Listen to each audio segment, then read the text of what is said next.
Ufa, quanta unção. Saúde, amada igreja, na paz do Senhor Jesus. Podemos nos assentar. Povo abençoado. Com muita alegria que eu retorno a essa casa. Talvez alguns aqui me conheçam, mas eu estive aqui recém-convertido, há muitos anos atrás. Cheguei nessa igreja recém-convertido, com aquele primeiro amor que nós cantamos agora, e um amor que nunca se apagou, graças a Deus, só tem aumentado. Cheguei na irmã Regina, que eu não conhecia, embora eu tenha dado aula para o filho dela, não sabia que era a mãe do hoje pastor Eduardo, eu fui professor dele. E cheguei ali, sem ser membro dessa igreja, recém-convertido, cheguei para ela e falei, eu quero falar com o presidente da igreja. Ela falou, mas o que você quer? E eu falei, eu preciso montar uma sala de evangélicos para formar evangélicos no cursinho e colocá-los na Unicamp, na USP, na Unesp, para ganhar as universidades para Jesus, porque eu sou professor de cursinho e eu quero essa sala. E aí ela poderia ter pensado, ele não é membro, esse garoto é xarope da cabeça, mas não, ela passou para falar com o pastor Paulo. E ele ouviu aquele jovem cheio de amor, com vontade de fazer a obra, e ele mandou reunir o grupo aqui de jovens sem nem me conhecer.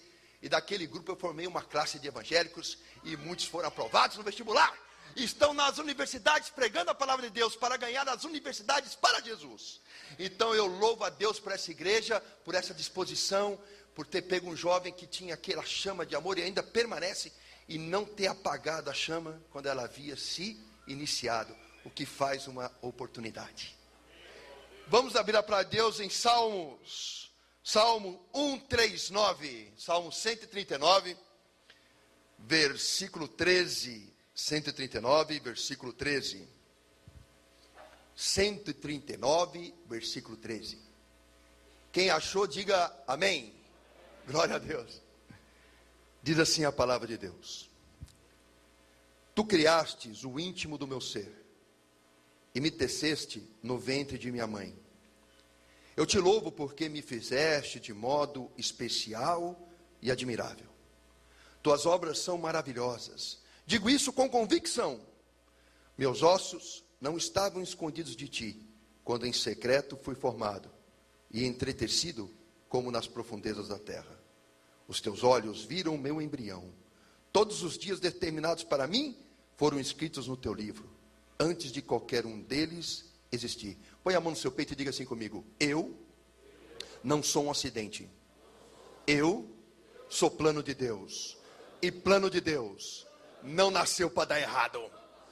Glória ao nome de Jesus. Amém. Meu nome é Ricardo Braga. Tenho 46 anos. Sou professor, empresário, secretário de cultura da cidade de Olambra. E auxilio o pastor Paulo Freire, e ele me auxilia agora na questão política. Mas nem sempre foi assim. Nasci em 65 no lar espírita. Minha família toda espírita. Como todo espírita, eu sempre ouvi falar de Deus, porque tinham fé em Deus. Tudo que eu aprendi de Deus foi através do Evangelho segundo Allan Kardec. Li os 400 livros que o Chico Xavier psicografou. Nosso Lar, Emmanuel, 50 anos depois. Li toda a literatura espírita que caía na minha mão, Zíbia Gasparetto, todo aquele trem do inferno. Também estudei cromoterapia, cristal, reiki, eubiose, racionalismo cristão. Li o Bhagavad Gita, que é o 9º livro dos Vedas, a Bíblia dos Krishna. E aí tinha uma busca por Deus. E achava, como o povo aí acha, que todos os caminhos levam a Deus. Não sabia. Aquela máxima, eu sou o caminho, a verdade e a vida, ninguém vem ao Pai se não for por mim. Só Jesus leva a Deus. Não é Buda, não é Krishna, não é Maomé. Só Jesus leva a Deus. Mas eu tinha aquela fé e uma sede, uma busca constante de conhecer a Deus.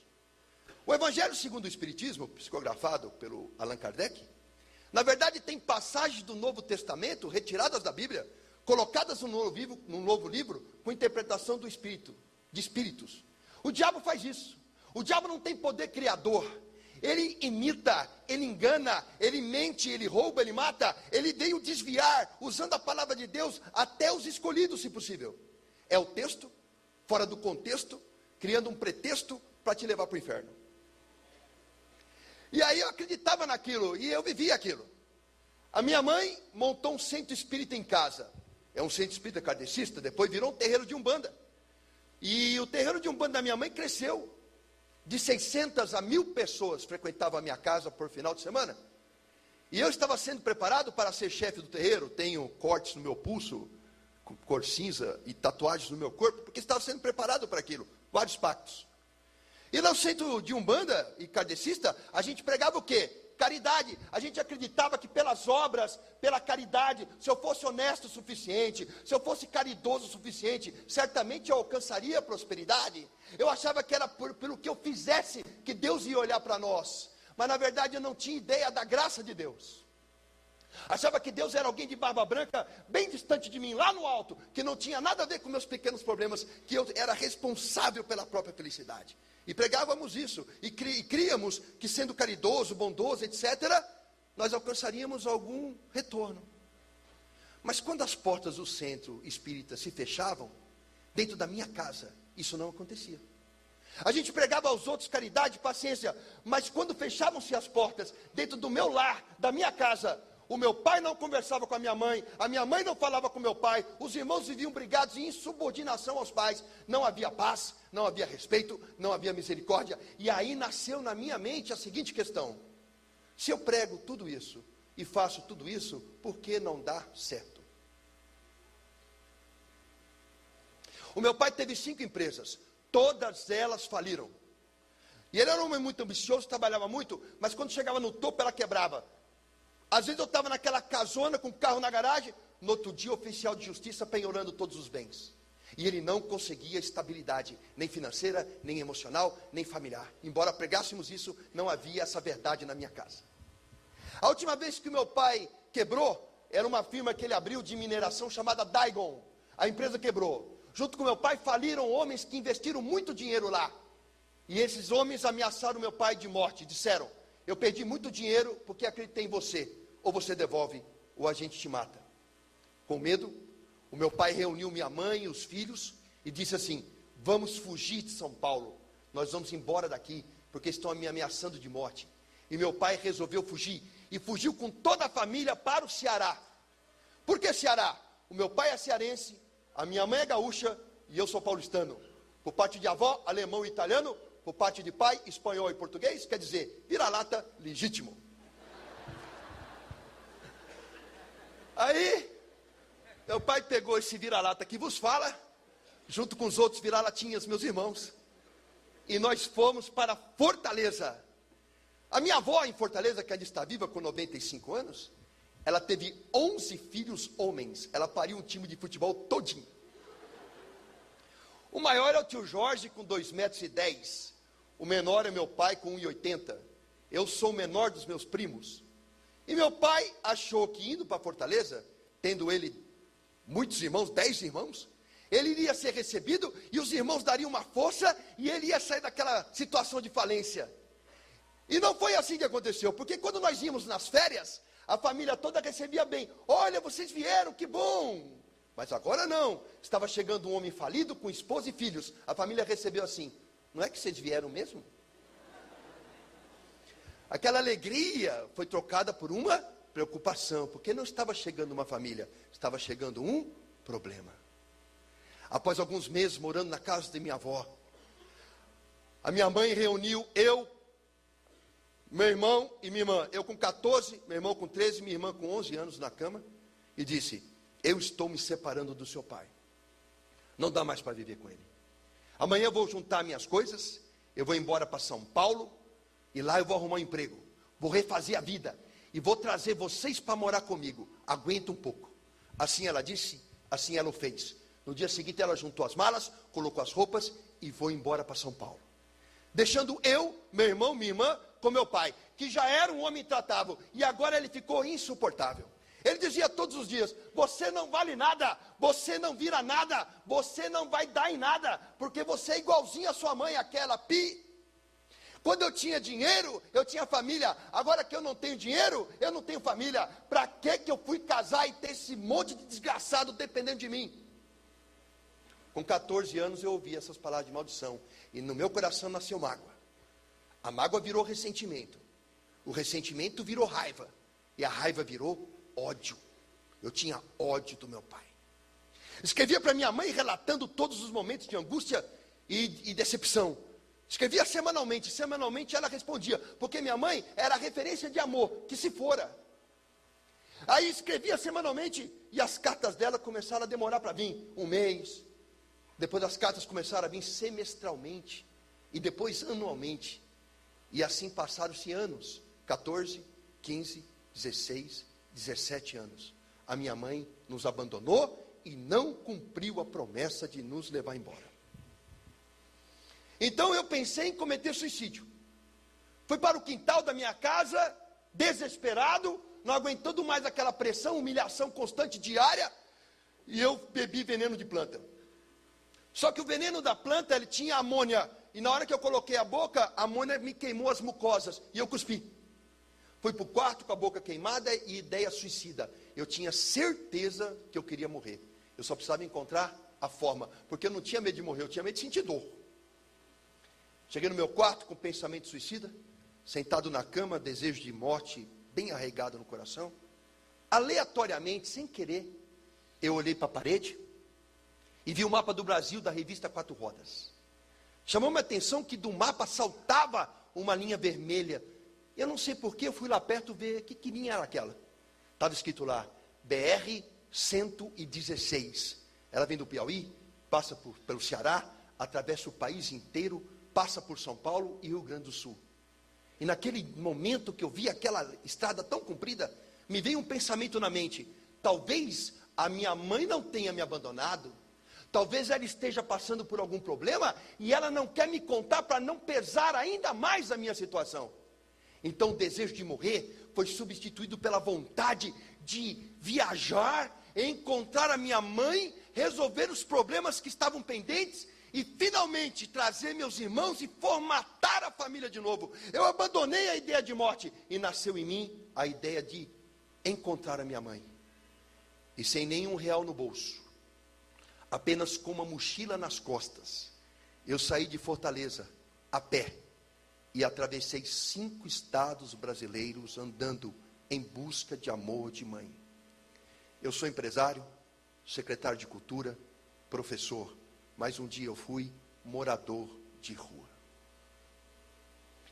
Saí domingo, depois do Fantástico, com a mochila de roupa e nenhum real no bolso. Eu acreditava naquela época, vejam, eu tenho 46, o menino de 17 anos da minha geração era bem mais inocente do que um menino de 17 anos hoje.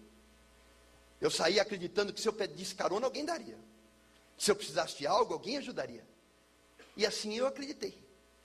Peguei um ônibus, desci na rua 3 de Maio, em Fortaleza, e debaixo de uma placa, estava escrito assim, São Paulo, 3.500 quilômetros, eu comecei uma jornada. Caminhei a noite toda pedindo carona, ninguém parou.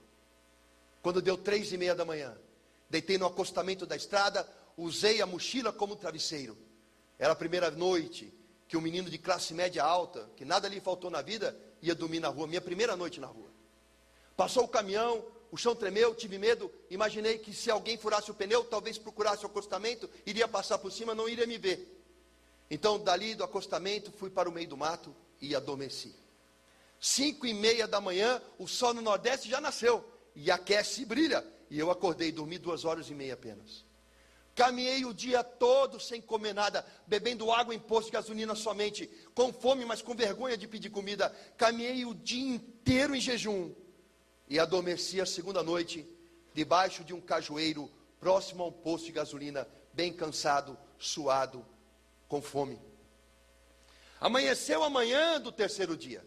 Eu já estava um dia e uma noite em jejum, caminhando sem repor as energias. Quando abri os olhos na manhã do terceiro dia, debaixo de um cajueiro, próximo a um posto de gasolina, pela primeira vez na vida, eu tive fome. Meus amados, o que vocês têm não é fome, o que vocês têm é apetite. Estou com vontade de comer algo, isso é apetite. A fome não. A fome é uma necessidade orgânica, é como respirar. Se eu fechar sua boca e seu nariz com a minha mão, você aguenta alguns minutos, mas logo você vai estar debatendo-se comigo, tentando desafogar. E aí você entra em desespero. A fome é assim também. Eu senti sudorese nas têmporas, as minhas mãos tremiam, tremores nas mãos, sentia ânsia de vômito, vomitava, se eu saía água, não tinha nada no estômago. Senti fraqueza, sentia que os sentidos iam desaparecer. Com o restinho de força que eu tinha, eu fiquei de pé, me apoiando na árvore, e olhei para o posto de gasolina, e lá estava 3 degraus e a lanchonete. A fome me tirou o nojo, me tirou o pudor, me tirou a vergonha. Eu só tinha fome e desespero, e para comer faria qualquer coisa. Caminhei sentindo que ia perder os sentidos até aquela lanchonete, subi os 3 degraus com muita dificuldade, apoiando-me no fresco. Aquele cheiro de pão com manteiga na chapa me avolumou a sensação de fome. Então o moço veio em minha direção e eu disse: moço, estou faminto, estou com muita fome, eu venho de muito longe, eu estou para desmaiar na sua frente, o senhor tem alguma coisa para eu comer? Ele gritou comigo dizendo: essa hora, mal abri, já tem gente pedindo, é o dia todinho, gente pedindo. Oh meu querido, abri agora, estou atendendo esse povo, volta outra hora. Quem tem fome, meus amados, não tem outra hora para voltar. Caminhei apoiando-me na parede com a minha mão, sentindo que ia desfalecer. Quando a parede acabou, tinha uma calçada estreita, acompanhando todo aquele corredor do posto, aquela parede comprida, e no meio da calçada, um latão de lixo. De lá saiu o cozinheiro cheio de pratos com resto de comida, provavelmente da janta da noite anterior. E ele jogou aquela comida no lixo. Caminhei até o lixo.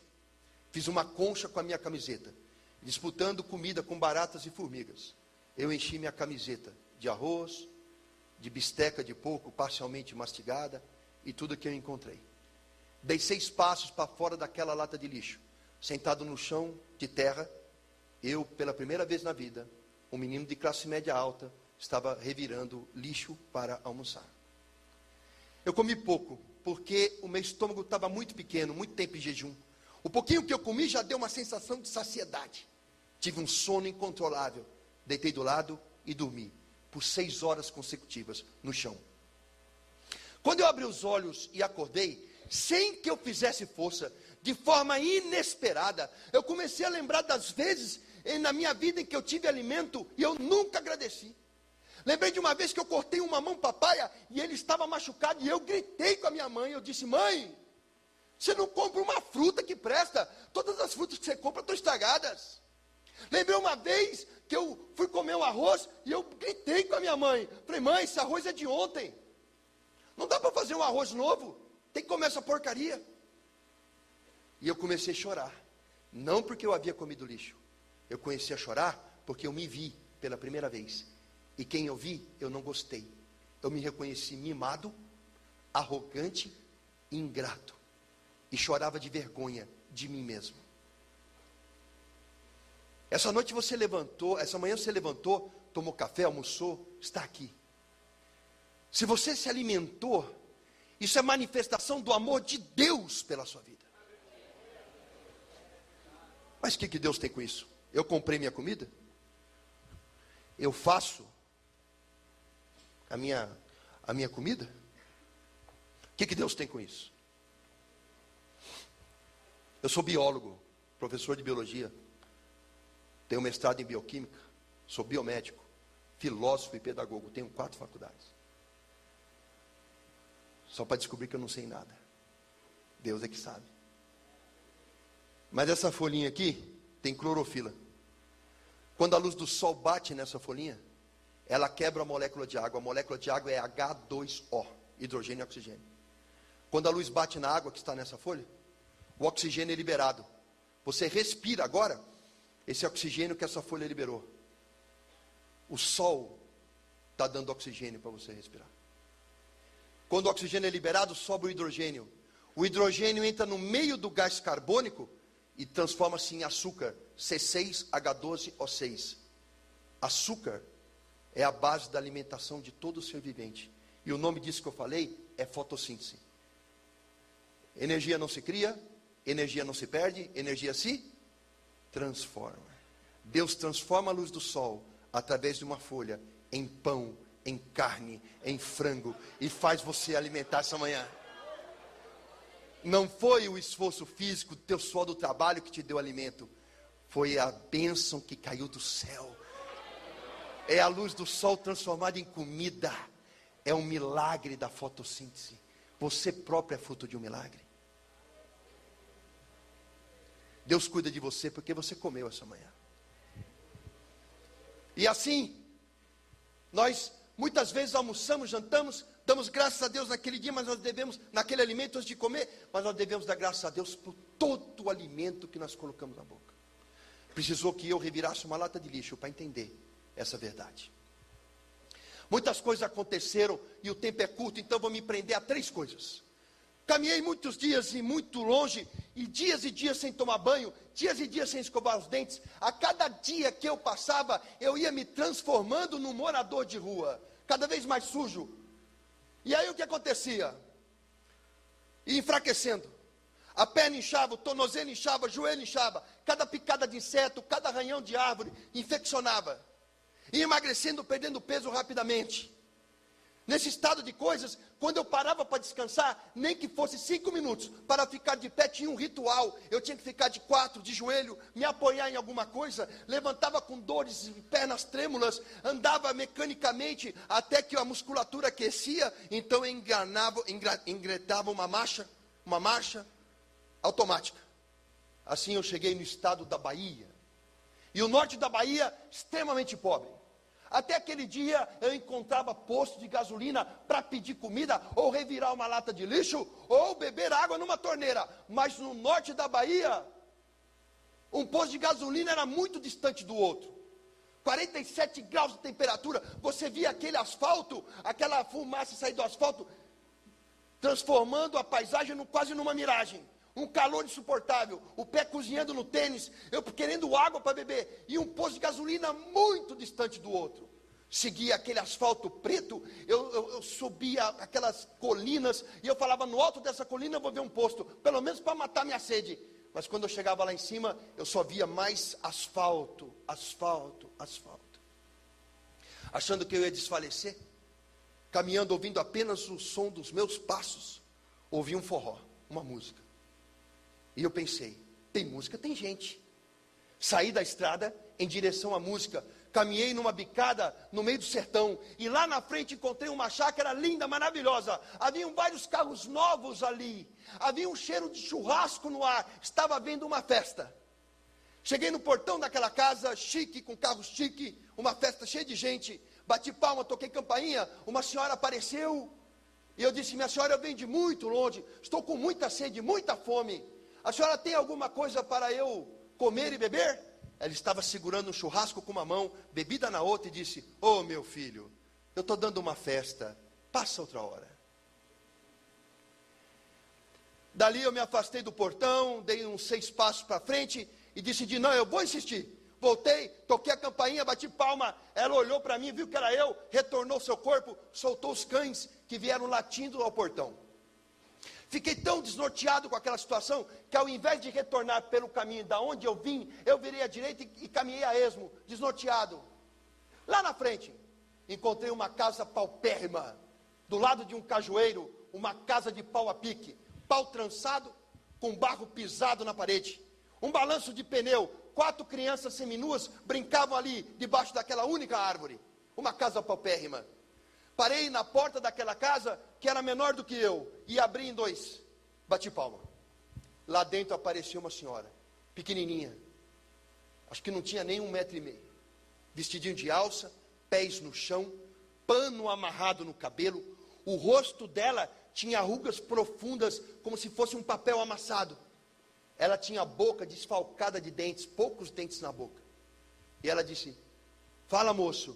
Eu disse, a senhora tem alguma coisa para eu comer e para beber? Eu venho de muito longe, estou com muita fome e muita sede. Para falar a verdade, eu estou para desmaiar na sua porta. Ela falou, entra.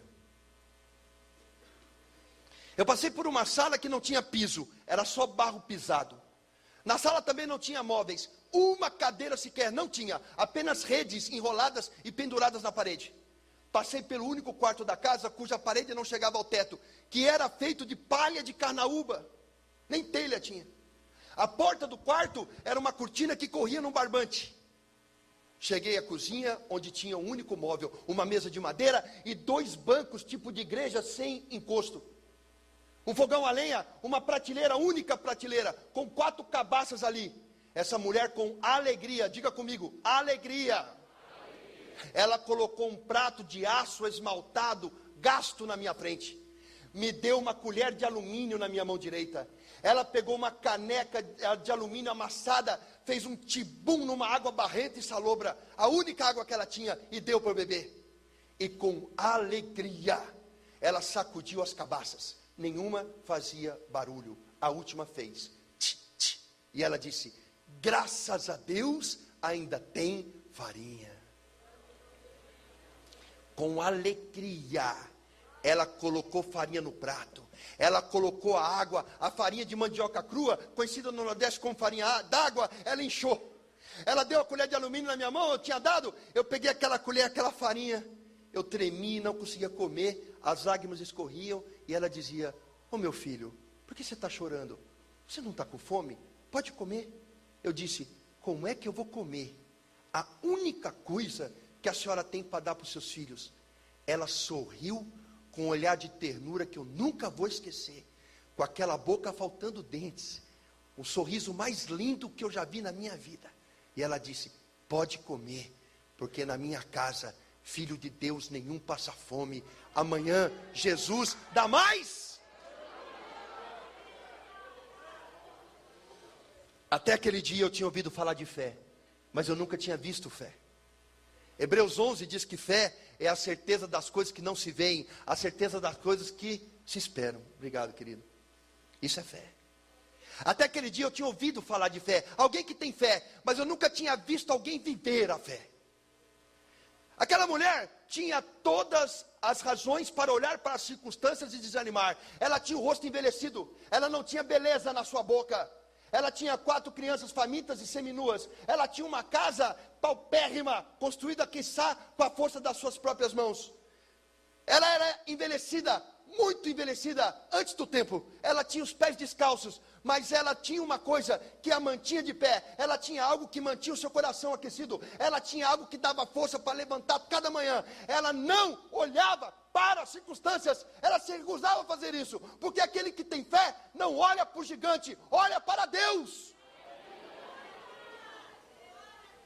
Como que você veio aqui hoje? Desanimado? Será que você entrou pelas portas dessa igreja abatido por um problema? Esse problema não é maior do que o teu Deus. Aquele que olha para o problema, que se prende às circunstâncias, ele é amedrontado, acuado por ela. Mas aquela mulher disse aquela frase, na minha casa, filhos de Deus nenhum passa fome, porque amanhã Jesus dá mais. Portanto, ela tinha os olhos de águia, os olhos dela estavam na fé em Deus, ela tinha um olhar acima dos problemas.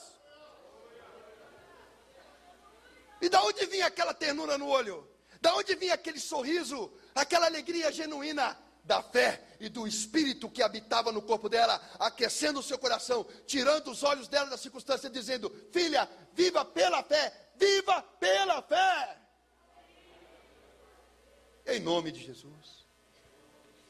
Peguei minha mochila, comi, peguei minha mochila, dei a ela, disse, nenhuma dessas roupas te serve, essa mochila não serve para a senhora, mas a senhora aceita, é a única coisa que eu tenho, a senhora pode vender, pode trocar, faça o que a senhora quiser. Ela aceitou.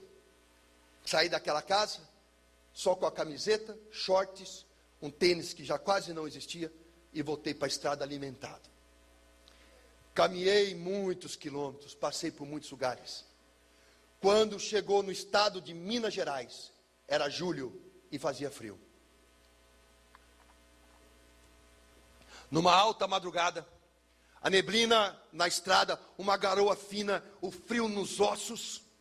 Eu vi ali uma luz de posto de gasolina neon difusa na neblina. E eu pensei, eu preciso encontrar um lugar para dormir essa noite, porque o frio vai me matar.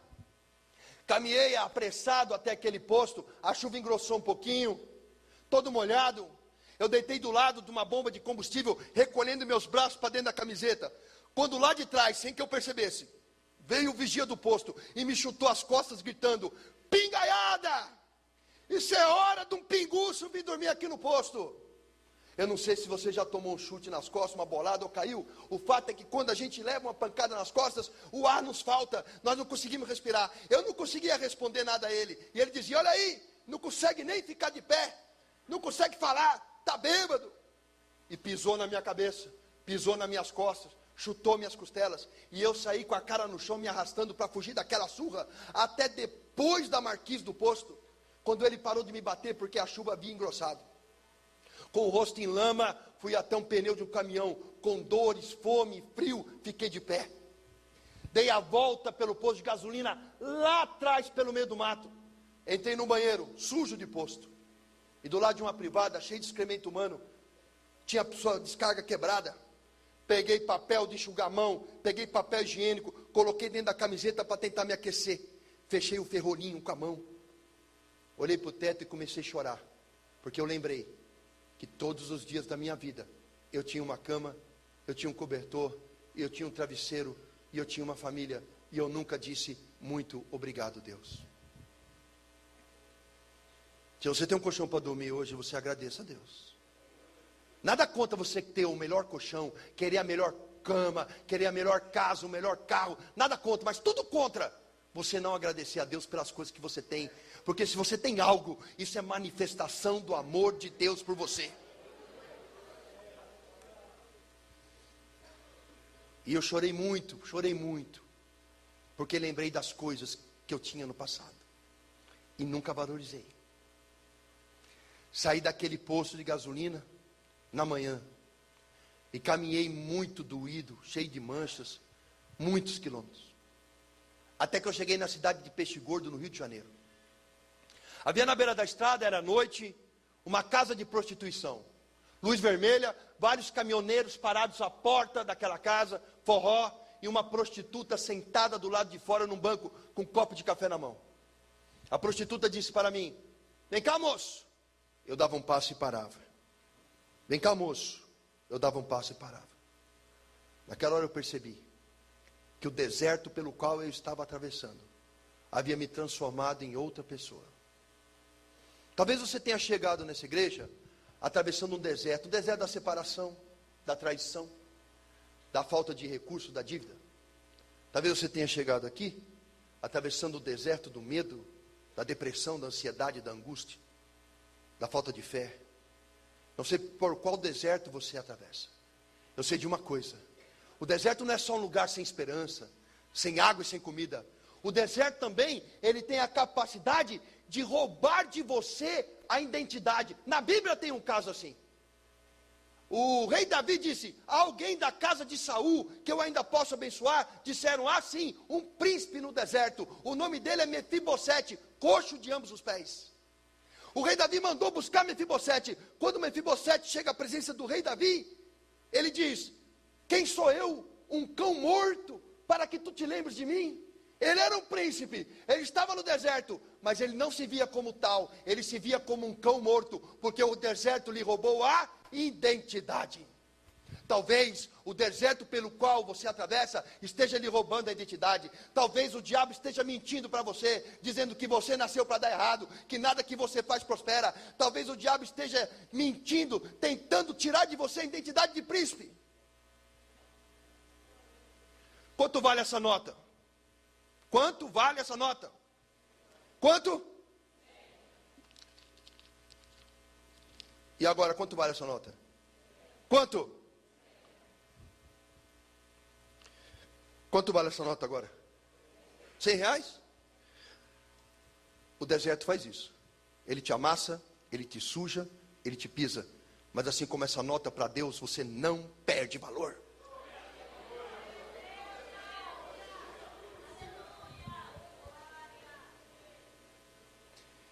E a prostituta me chamou. E eu sentei do lado dela. E ela me deu um café. 5 minutos que ela conversou comigo, ela disse, você fala bem, você é estudado? Eu estudei nos melhores colégios de São Paulo. Ela falou, o que você está fazendo na rua? Contei a minha história. Ela com os olhos cheios d'água, ela disse, fica aqui, não sai daqui. E entrou. E eu obedeci. Meia hora depois, ela saiu com o caminhoneiro. Ele abotoava suas calças e disse, quem é o menino? Ela falou, aquele moço ali. E o caminhoneiro disse, vamos para São Paulo. Falei, moço, eu não tenho dinheiro para te pagar, nem nada para te oferecer. Ele disse, ela pagou para você. Uma prostituta deu a única coisa que ela tinha, o próprio corpo, para que eu, um desconhecido, tivesse a chance de reencontrar minha mãe. O nome disso é amor. Tem uma prostituta na família de Jesus. O nome dela é Raabe. Tem uma estrangeira na família de Jesus. O nome dela é Ruth. Tem um assassino e adúltero na família de Jesus. O nome dele é Rei Davi. Porque o meu Jesus não faz escolha de pessoas. Nós fazemos, ele não. Aqueles que vivem uma religião são como mestres e fariseus. Eles conhecem a palavra de cabo a rabo, mas não conhecem o Espírito Santo. Eles vivem pela lei e não conhecem a graça. Eles vivem pela ditadura das regras, mas não conhecem o amor. Então eles apontam para o irmão da igreja e dizem, olha aquele lá, se desviou, eu sabia que isso ia acontecer. E julgam a pessoa e afastam mais ela ainda por desamor. Mas aquele que é movido pelo Espírito Santo, olha para a pessoa e diz, Jesus não desistiu de você. A Bíblia tem um exemplo assim. 2 pessoas traíram Jesus. 2 pessoas. Uma foi Pedro, traiu ele 3 vezes. E diz a palavra de Deus que quando Jesus estava cuspido, apanhando, sendo socado e julgado por crimes que ele nunca cometeu, Pedro negou ele pela 3ª vez. E diz a palavra de Deus que Jesus olhou para Pedro. E Pedro saiu e chorou amargamente. Judas também traiu Jesus. Mas ao invés de procurar Jesus, Judas foi aos fariseus, deu a moeda para o fariseu e disse, olha, eu me arrependi. O fariseu olhou para Judas e falou, você é culpado de um sangue de um inocente. Judas saiu de lá e se enforcou. O olhar de Jesus salvou Pedro. O olhar do fariseu matou Judas. O olhar de Jesus provocou em Pedro arrependimento, e arrependimento admite perdão. O olhar do fariseu a Judas provocou remorso. O remorso vem carregado de culpa, e a culpa leva à morte. Qual é o olhar que você tem para com seu irmão? É o olhar de Jesus ou é o olhar do fariseu? Se você olhar para o seu irmão com religiosidade, você olha com o olhar de fariseu e leva ele à morte. Morte espiritual, morte material. Mas se você olhar com o olhar de Jesus, esse filho pródigo retornará à casa do Pai, em nome de Jesus. Na boleia de um caminhão, saí do Rio de Janeiro e cheguei no Museu do Ipiranga, no bairro do Ipiranga, em São Paulo. Cheio de alegria, porque eu tinha 17 anos, e com 17 anos, cheio de problemas, eu consegui chegar. E era uma sensação de vitória, porque eu ia em busca de amor de mãe.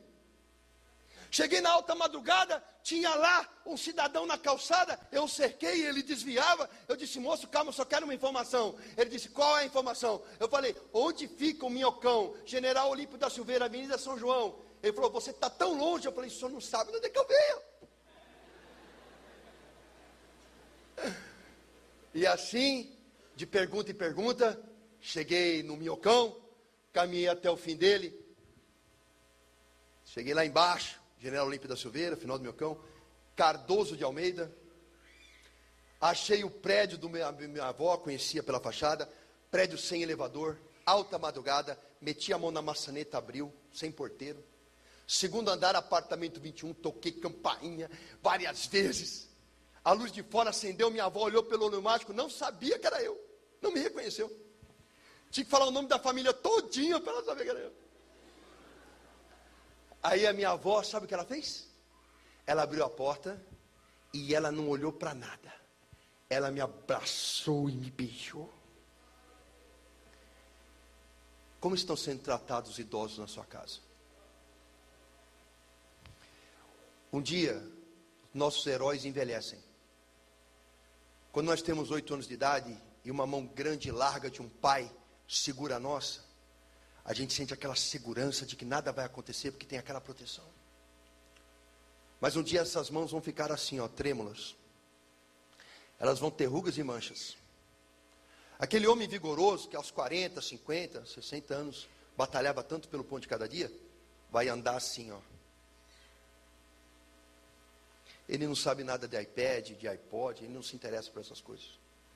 Ele quer ver o programinha de televisão dele, ele quer ter um tempo dele. Ele repete as coisas porque não lembra nem do que ele acabou de dizer. Reclama e geme o tempo todo. E nós, porque não estamos acostumados a ver nossos heróis fracos, porque achamos que eles estão fracos, embora eles não estejam, nós deixamos de visitá-los. Nós abandonamos pai, mãe, avô e avó ao esquecimento. Quando alguém lembra de um idoso na casa, é no dia de festa, vai lá, pega ele, leva, põe ele no canto da mesa e ninguém conversa com ele, afinal de contas fala devagar. Repete, tem assunto que não me interessa. Alguém lembra, fala lá, avó, o que você comeu? Você quer um prato de comida? Alguém faz o prato de comida, dá para a avó. E a avó fica contemplando 4, 5 gerações que vieram dela. A coluna da casa está abandonada no seio da família. Mas se algum dia acontecer com você de você perder tudo, de você ficar sujo, doente, miserável, é naquele corpo alquebrado e dolorido, naquelas mãos trêmulas que abrigam o mesmo espírito que te pegou no colo no primeiro dia de vida, que você vai encontrar a força e o amor para ficar de pé. Porque minha avó não olhou para a minha sujeira, minha avó não olhou para a minha miséria, minha avó não olhou para os meus problemas, a minha avó só me abraçou e beijou. Como estão sendo tratados os idosos na sua casa? Eles merecem um lugar de honra. E não é uma opção, é uma ordem. Amarás o Senhor teu pai e tua mãe, para que teus dias sejam prósperos na terra. É um mandamento. Minha avó mandou eu tomar banho, e eu fui. E eu cheguei no banheiro e tirei a roupa. E pela primeira vez me vi nu. Não enxergava a cor da minha pele. Eram placas e placas de fuligem, de gordura. Olhava para o meu cabelo empastado, comprido. Gustavo, olhava lá, meu cabelo empastado e comprido. Olhei meus dentes no espelho, eu não enxergava a divisão entre eles. Passava a língua, era uma crosta. Fui fazer xixi, saiu sangue. Abri o chuveiro, aquela água quente, o primeiro banho, quente. Aquela água quente caía, ela não me esquentava só a pele, mas me esquentava os ossos. Fazia o sabonete no corpo, fazia pouca espuma, tamanha era a sujeira. O mesmo com o shampoo, saía aquela água preta pelo ralo. Eu apoiei as mãos na parede e chorei, porque todos os dias da minha vida eu tive um banho quente e eu nunca disse muito obrigado, nunca. Saí do banheiro com o pijama emprestado do vô. Fui até a cozinha, era alta madrugada, minha avó não fazia comida há muito tempo, ela comia de marmita do restaurante, e ela fez o quê? Umas torradas com queijo, e orégano, e azeite, e fez um todão quente. Eu comi aquela torrada e aquele tote, comi pouco, porque o estômago estava apertado, mas nunca na minha vida eu comi comida tão gostosa. Sabe, meus amados, eu como com empresários, nos melhores restaurantes. Muitas vezes eu estou em Brasília, várias vezes ao lado do pastor Paulo. E quando eu saio com deputados para almoçar, às vezes em restaurantes chiques, eu como comidas caras e finas. Mas nunca na minha vida eu comi, nem vou comer nada mais gostoso que aquela torradinha, aquele todão. Porque não era só uma comida limpa, era uma comida cheia de amor de vó. Amor de vó. O lar, para mim tem um sinônimo. Lá para mim é a mesma coisa que útero. É um lugar em que você se protege, é um lugar de acalanto, é um lugar de descanso. E muitas vezes é o lugar que nós mais manifestamos a nossa ira. Temos paciência com clientes, paciência com amigos, dedicamos horas a fio ao trabalho, e quando chegamos no lar, nós ligamos a televisão e não damos atenção à esposa. Nós não olhamos um filho que cresce, porque nossos olhos estão sedentos de uma novela, e nós não olhamos para o lado, nós não vemos que nós estamos num lugar sagrado, uma família que foi constituída por Deus, e que está sob a égide, a bênção dEle, e nós lá descarregamos o nosso ódio, o nosso cansaço, maldizemos os que nos querem bem, nós estamos rasgando o útero, para ficar desprotegidos, essa é a verdade. Essa noite você vai sair daqui pedindo perdão para sua esposa, para o seu esposo, para o seu filho. Porque Deus tem uma obra para fazer na sua casa. E aí minha avó colocou um colchão no chão fino. E eu deitei naquele colchão, muito tempo dormindo no chão, em cima de pedra. Quando eu deitei naquele colchãozinho fino, parecia que meu corpo não parava mais de afundar. Olhei para o teto e pensei, hoje não chove na minha cabeça. Dormi profundamente, seguro. Quando abri os olhos de manhã, minha mãe estava sentada no sofá, olhando para mim. Pulei nela, abracei, agarrei, beijei. Quase sufoquei. Choramos juntos, soluçamos juntos. E ela disse, meu filho, por que você fez essa loucura? Falei, mãe, não sei qual é o problema que você está passando, mas eu vim resolver. Me põe no médico, me ajuda a ficar forte, eu vou juntar com a senhora, nem que eu tenha que vender limão no sinal. Nós vamos ganhar dinheiro e nós vamos trazer meus irmãos, fazer a família junta de novo. E ela olhou para mim e falou, filho, não estou passando por problema nenhum não. Só que eu casei de novo. E o homem com quem eu casei não quer que você more comigo. Minha mãe estava me rejeitando pela segunda vez. Só que essa vez doeu mais. Porque eu arrisquei a vida para ouvir que eu não podia ser amado.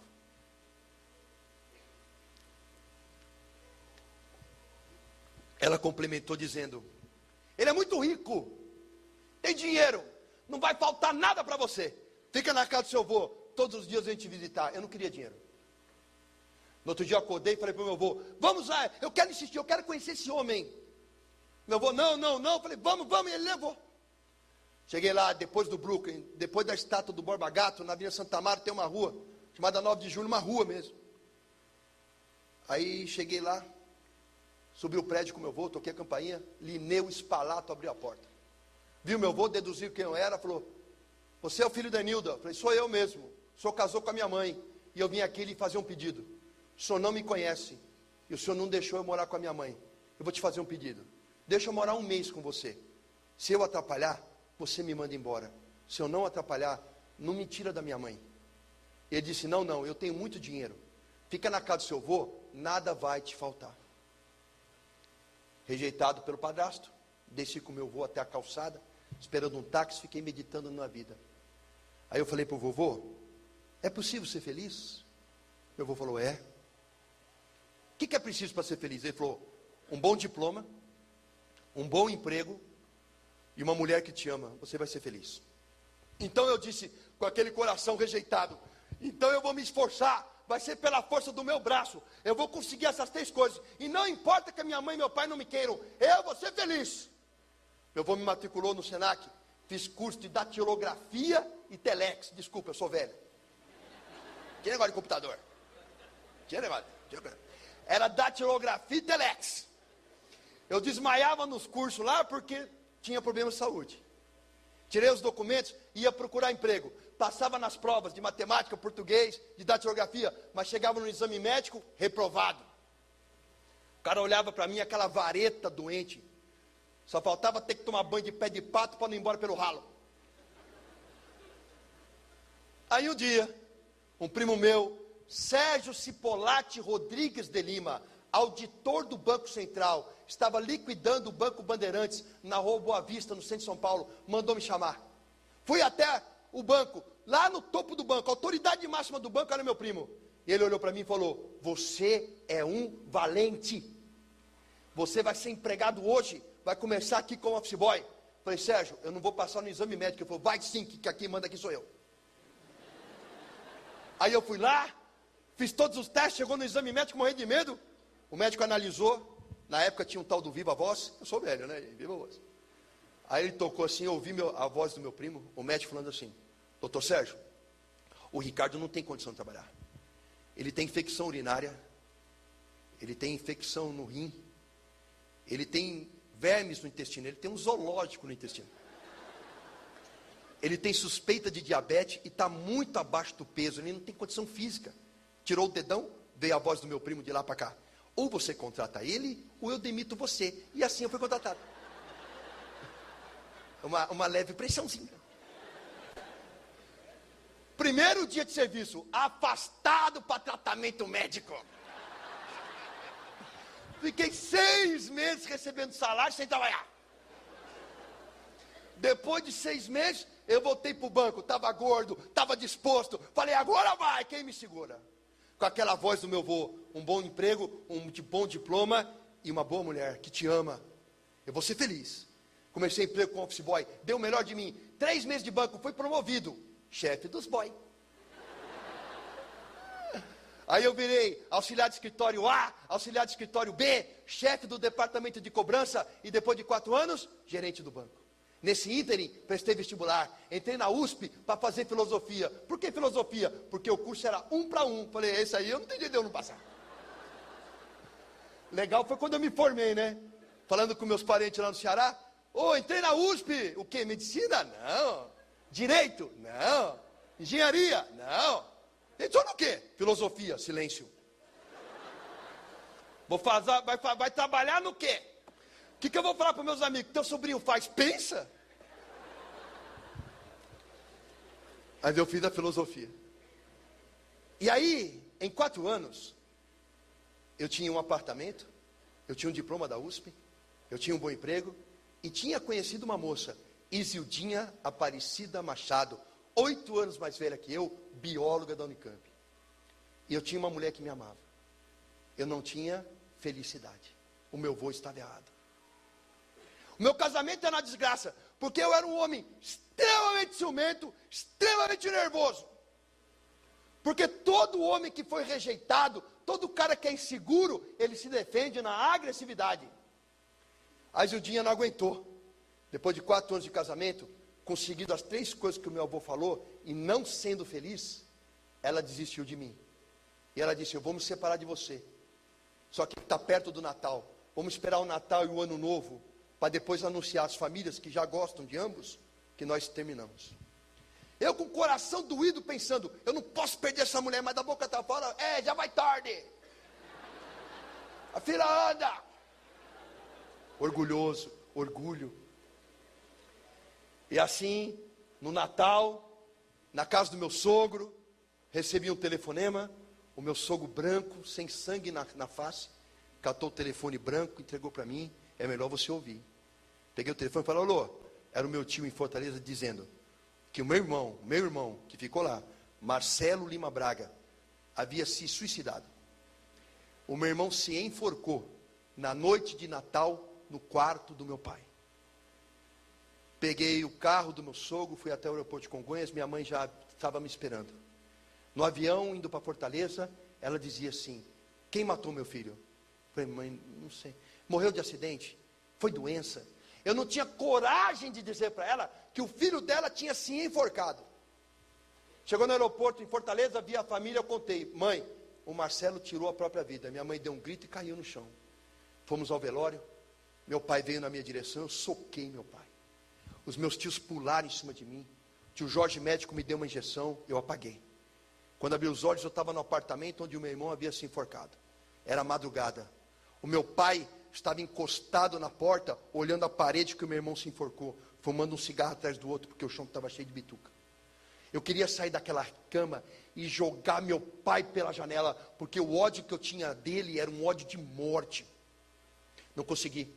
Quando o dia amanheceu, levantei da cama, o meu pai e eu nos cruzamos no corredor, eu olhei para o olho dele, vi um homem destruído, e eu apontei o dedo para ele e falei, bem feito. Eu pensei em te matar essa noite, mas eu quero que você morra devagar, de remorso. O meu irmão deixou um menino, Gustavo Ventura Braga, com 2 anos de idade, lá em Fortaleza, ele morreu e deixou um filho. A minha mãe falou, volta sozinho para São Paulo, avisa o teu padrasto que eu não vou. O teu irmão deixou um filho que está sem pai, eu vou cuidar desse menino. E minha mãe ficou em Fortaleza para cuidar do neto. E eu voltei para São Paulo sozinho, novamente separado de minha mãe. Cheguei em São Paulo, casamento terminado, irmão suicida, mãe no Ceará. Desisti de tudo, larguei o emprego. Dividimos o apartamento em 2 na venda do divórcio. Peguei todo o dinheiro que tinha e trocava a noite pelo dia. Nas noites de São Paulo, sem trabalhar, vivia de uísque e cerveja, nas boates de prostituição. Trocava a noite pelo dia. A minha esperança era que alguém, numa briga de bar, desse uma facada em mim, desse um tiro em mim. E assim passaram anos, 2, 3 anos, até que, um dia no Bexiga, no Café Piu Piu, tomando cerveja num bar, uma namorada minha da época, Mariana Melilo Sauer, médica infectologista do Hospital do Servidor Público, na época estudante de medicina, fazia medicina na Fundação ABC. Ela chegou até meu ouvido e disse, seu pai infartou, morreu. Eu levantei um brinde na mesa com um copo de cerveja na mão e disse: vamos brindar. Todo mundo brindou comigo. Estão brindando a quê? Eu falei: a morte de um desgraçado. Esse era o meu coração. Resolvi abandonar tudo, largar São Paulo, largar tudo, largar a namorada também. Porque quem está no mundo pensa assim: está com problema no casamento? Troca de mulher. Está com problema no emprego? Arruma 10 empregos. Ora, se o problema está dentro de você, para onde você for, você leva consigo. Problemas não servem para você fugir dele, servem para você enfrentá-los. Prestei vestibular, porque eu tinha uma boa base de estudo. Entrei na Unicamp no curso de biologia, sem um tostão, quebrado, destruído, acreditando que eu devia morrer. Fui morar na moradia de estudante, que é de graça. Peguei a bolsa do Vale Alimentação, que a Unicamp dá para quem não tem dinheiro para comprar comida, para comer no bandejão. Peguei uma bolsa de emprego, para ganhar um salário mínimo, trabalhando por semana na Unicamp. Fazendo biologia, com 6 meses de curso. Arrumei emprego de professor no COC. Professor estagiário. Passei 6 meses dando aula, os alunos fizeram abaixinado para me contratar como professor definitivo. Virei professor de cursinho. Salário, 14 mil reais por mês. Dando aula onde? Campinas, Franca, Ribeirão, Vinhedo. Total de alunos que eu dava aula por ano, 5 mil. Entrava em sala de aula com 300 alunos para dar aula. Fiquei famoso. Os alunos adoram o professor, exaltam o professor. Eu tinha um belo salário, aluguei uma bela casa, comprei um belo carro, ia viajar. Gastava 6 mil reais por mês em uísque. Saía com todas as alunas que me dessem mole. E são muitas. Porque a aluna dá mole para professor, pode ser bonito, feio, baixo, alto, não se interessa. E eu tinha tudo que o mundo diz, que se você tiver, você vai ser feliz. Eu tinha fama, eu tinha dinheiro, eu tinha bom uísque, eu tinha bens materiais, eu tinha as mulheres mais lindas que eu conseguia encontrar, e eu só não tinha alegria. O mundo mente aí fora para o povo, dizendo: se conseguir as coisas vai ser feliz. Só quem é capaz de curar um coração e preencher um espaço é Jesus. E assim a minha vida começou a ser transformada. Porque num dia na Unicamp, bêbado, com os pés em cima de uma caixa de cerveja, de calção sem camisa, com as minhas tatuagens expostas, numa mesa cheia de médicos e biólogos, passa uma crente, uma filha de Deus Altíssimo, uma evangélica que veio do encontro com o Senhor Jesus. Ela não tinha uma Bíblia debaixo do braço, ela não pregou a palavra para mim, ela só passou. E ela estava tão cheia do Espírito, que quando ela olhou para mim, o meu olhar cruzou com o dela segundos. E eu vi naquela mulher algo diferente, uma paz, uma alegria, uma coisa que eu não conseguia definir. E parecia que ela não pisava no chão, mas ela andava em nuvens. E eu perguntei ao povo que estava na mesa: quem é essa moça? Disseram-me: é Elaine Peters. Mas ela estuda biologia? Sim, ela está aqui. Mas como é que eu nunca vi ela? Não, ela não vai para balada nenhuma, ela é crente. E eu olhei assim e pensei: como uma pessoa que estuda biologia na Unicamp pode ser crente?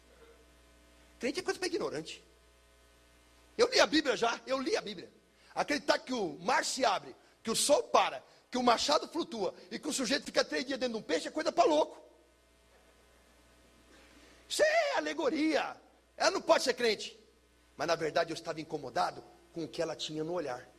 Levantei daquela mesa, eu falei: eu vou falar com essa mulher de Bíblia, eu vou dar um nó na cabeça dela, porque eu estudei Aristóteles, Heráclito, Platão, Dionísio, estudei Jean Paul Sartre, estudei Simone de Beauvoir, Nietzsche, Freud, Karl Marx, eu li o Capital. Eu falei: eu vou pegar essa mulher, mas eu vou dar um nó na cabeça dessa crente. Vou lá, cheio de cerveja, cheguei do lado da crente, Helene, ela cheia do Espírito, e eu cheio de cerveja. Adivinha quem ganhou? Aí eu cheguei: Helene, você chama Helene, né? Pô, chama Cepacol. Meu apelido é Cepacol, por causa do meu queixo. Aquele boneco do Cepacol queixudo. Alguns alunos me chamam de Buzz Lightyear do Toy Story. E outros do Senhor Incrível agora, né? Aí eu cheguei para Helene e falei: Helene, criticando. Falei: você é crente? Ela deu 3 pulinhos para o lado e falou: graças a Deus. Eu não falei nada, mas eu pensei: crente e louca. Eu falei: Helene, eu quero conversar sobre a Bíblia. Eu já li a Bíblia todinha. Ela falou, não vou conversar com você não, você está bêbado. Quando é que nós vamos conversar? Outro dia nós conversamos. Passou uma semana, a Helene não saía do meu pensamento, é Deus trabalhando. Aí encontrei com ela na Unicamp e corri. Helene, vamos falar da Bíblia hoje? Ela falou, não, você está bêbado. Quando você estiver bom, a gente conversa. Eu falei, filha, eu estou bêbado todo dia, eu não vou acordar. Ela falou, eu estou orando e Deus vai preparar o momento. E preparou. Uma semana depois, andando em Barão Geraldo, eu vi um restaurante por quilo, tive vontade de entrar, e entrei. Nunca tinha entrado lá. A Helene estava comendo. Ela olhou para mim, ela fez aquela cara de não, o mala, né? Eu fui lá, sentei na frente dela, falei, Helene, não bebi nada. Vamos falar da Bíblia. Ela falou, quer conhecer Jesus? Eu falei, Jesus? O da cruz? Conheço, todo mundo conhece. O da cruz? Eu falei, não, você não conhece. Você conhece o Jesus da cruz. Eu conheço o Jesus que está vivo. Quer ir na igreja comigo domingo? Depois da igreja a gente conversa. Eu pensei, já fui em centro de Umbanda, Quimbanda, Candomblé.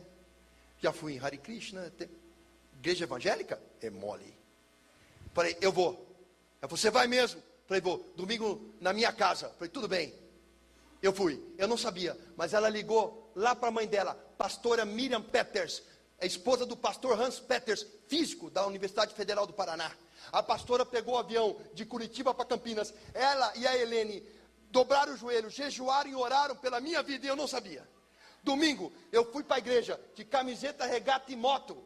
Eu tinha carro, mas fui de moto. Eu pensei, a Helene é bonita, a gente vai para a igreja, ela vai, gadinho.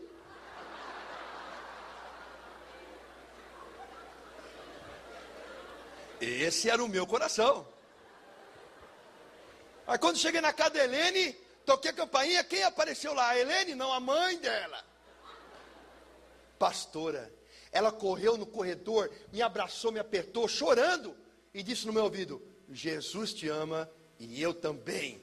Eu não falei nada, mas eu pensei, essa loucura é de família. Aí falei, eu estou de moto, nós somos em 3, como fazemos? Ela, nem a que for a pé, nós vamos para a igreja. Pegamos o ônibus e fomos.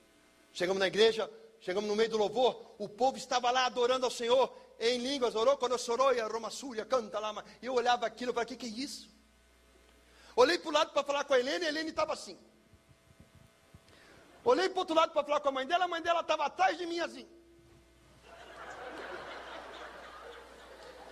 E eu querendo sumir dali. De repente, na hora do louvor, toca um louvor a Deus. Dizia assim, em tua presença sou fortalecido. E eu estava só o pó.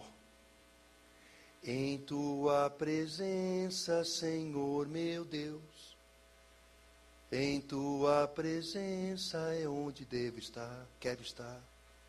Eu senti um tremor por dentro, como se meus órgãos estivessem tremendo. Me deu uma vontade de chorar incontrolável. Comecei a vir aquele choro do fundo de minha alma. E começou a escorrer umas lágrimas diferentes. Não era um choro comum, era um choro curativo.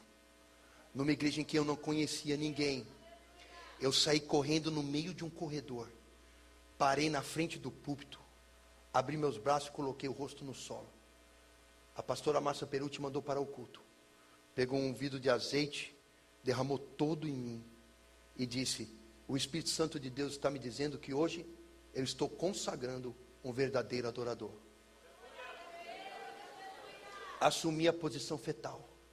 E é como a mão de Deus tivesse entrado em mim. Eu comecei a chorar copiosamente. Chorei a perda do meu irmão. Chorei a mágoa da rejeição. Chorei a maldição das palavras do meu pai. Chorei o abandono, chorei a sujeira, chorei a miséria. E à medida que eu chorava, o meu coração se alegrava e cicatrizava. Quando eu levantei daquele chão, como Paulo no deserto, eu estava cheio do Espírito e renascido em Cristo. O peso do mundo não estava mais sobre mim. E eu tinha uma alegria que eu não conseguia controlar. Uma alegria que o diploma não deu, que o casamento não deu, que o dinheiro não deu. Uma alegria que eu não conseguia conter. E o brilho nos olhos que a Helene também tinha. E eu descobri o que era aquele brilho. O nome do brilho é Espírito Santo de Deus. Entrei no ônibus com a Bíblia na mão que eu acabei de ganhar, sujo de azeite e feliz. E eu gritava para pastor e família dentro do ônibus na hora de voltar: agora eu sou crente? Ela é, agora você é crente. Como é que eu faço para ser mais crente? Ela falou: calma que depois eu te explico. E eu queria saber tudo. Eu falava: como é que crente se diverte? Ele não faz sexo. E elas vermelhas de vergonha: calma. Todas as dúvidas a gente tira. Cheguei em casa pulando como a Helena estava, cheio do Espírito Santo. Moravam 2 metros comigo. Um é meu amigo até hoje, doutor James Novaes. Ele é doutor mesmo, ele fez mestrado e doutorado em psiquiatria, ele é psiquiatra. Ele me viu de um jeito diferente, cheio de óleo, com a Bíblia na mão. Ele falou: calma, você surtou. Meus amados, eu estou surtado há 9 anos. Fui dormir. Eu dormi profundamente. Eu dormi como nos braços de Deus. Acordei no outro dia e fui dar aula. Levei um livro de biologia e levei a Bíblia. Entrei no cursinho, os alunos não entenderam nada. Abri o livro de biologia e abri a Bíblia. E disse: Gênesis capítulo 1.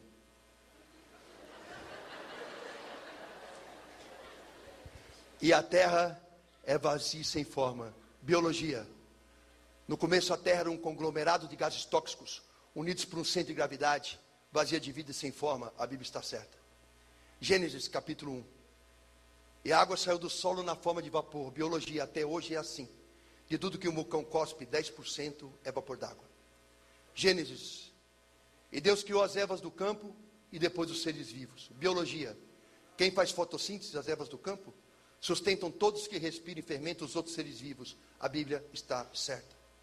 Gênesis. E Deus criou o homem do barro. Biologia. Carbono, hidrogênio, nitrogênio e oxigênio formaram a primeira molécula orgânica, um ácido nucleico, em meio aquoso no barro. A Bíblia está certa. Levantei a Bíblia numa sala de aula com 300 alunos e disse: se ele está certo no começo, ele está certo no final. Vamos baixar a cabeça e se arrepender, porque Cristo vive.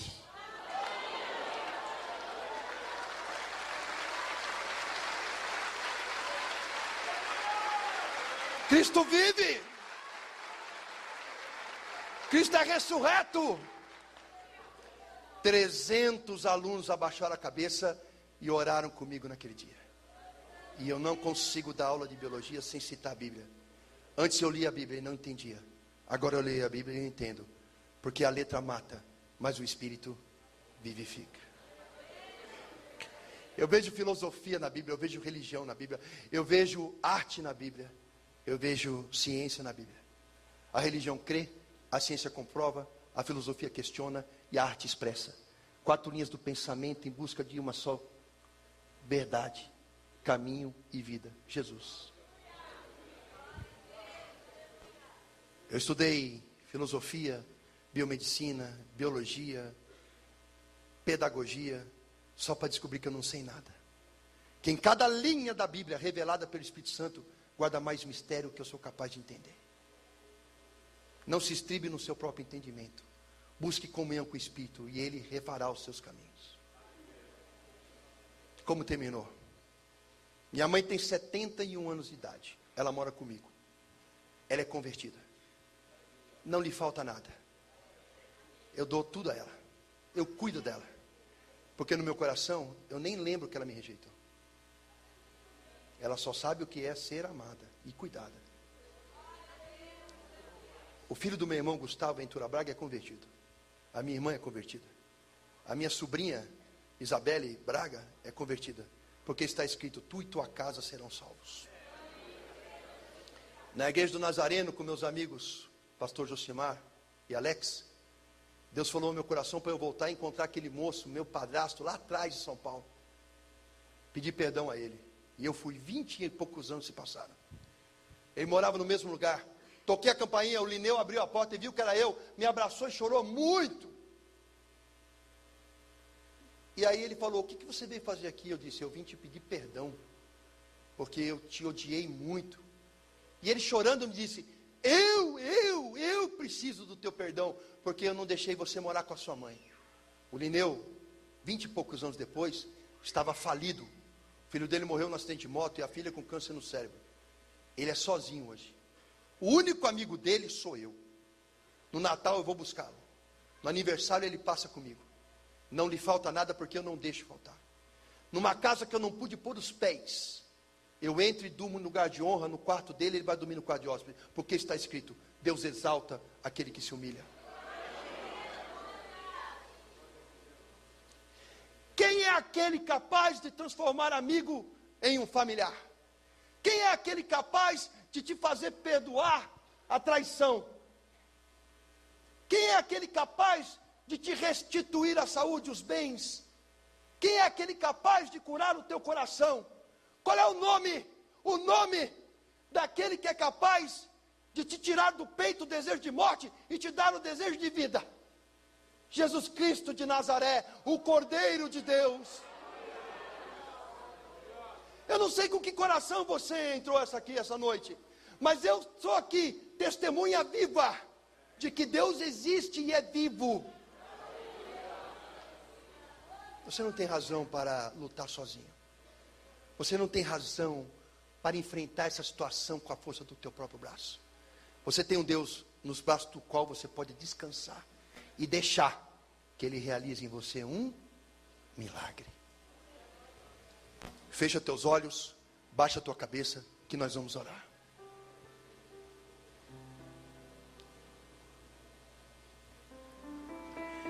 Eu não quero que você pense mais nada agora.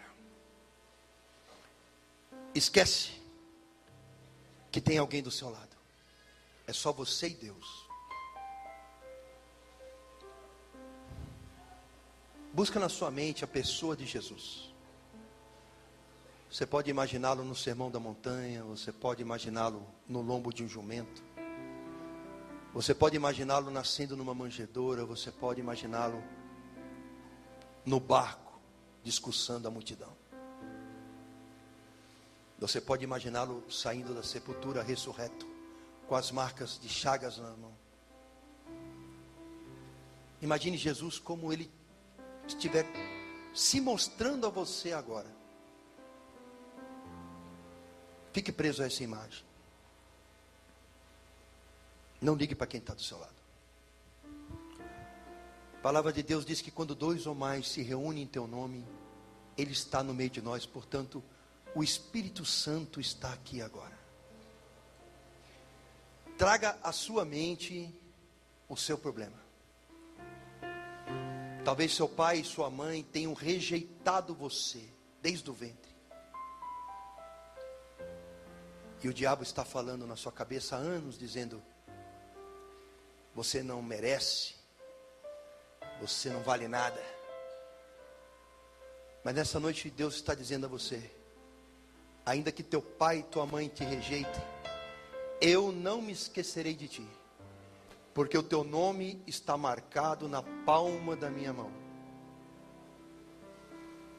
Talvez o diabo tenha dito a você que você não vale nada, que não vale a pena sonhar, que tudo que você faz dá errado. Mas essa noite Deus está dizendo para você: eu é que sei os planos que tenho para vós. São planos de bem e não de mal. Talvez você tenha uma enfermidade. Talvez tenha reumatismo. Talvez a sua doença seja na coluna, no músculo, no órgão, caroços, dificuldade de andar. Talvez você tenha problemas na sua alma, feridas que não cicatrizam, uma traição, uma quebra de aliança, uma palavra de maldição. Mas o Espírito Santo está dizendo para você que Ele levou sobre si todas as nossas dores, nossas enfermidades, todas as maldições, estava sobre Ele.